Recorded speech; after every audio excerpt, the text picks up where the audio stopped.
ngampela uTiro uphunyuka bemphethe azikho ke indaba ezithi uboshiwe kusho ukuthi ke usazophila nje ngaphandle aqhubeke ke nokuba uTiro. Hello everyone, welcome back to Solid Live Show and thank you so much guys for tuning in. I'm here to update you of what's going to happen on eTV Scandal from the 27th to the 31st of January 2025 on Monday. A man tried desperately to find a way out when he realizes that the chicken have come home to roost. Mdala is stunned to discover a new face in his home on Tuesday. TAPS must deliver devastating news. Workers worry about their future as rumors are confirmed.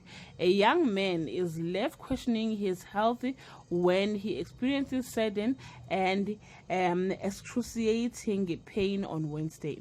Family bond threatened to unravel as people take side and TAPS makes a life-threatening decision. Two ladies struggle to define their relationship. Ntutuko comes to a shocking realization on Thursday. A potential Howden meets his match. Curiosity is piqued when there is a new arrival. Ntutuko is out of options and is forced to seek help for an embarrassing situation on Friday. A father is pushed further into a corner when the demand increases. After taking the next big step, Hloki and Kabonina play it safe. Madlomo, as disturbing discovery, confirms that Ntloso is back to his old ways. Well guys, that's all I have for today. You can leave your comment below.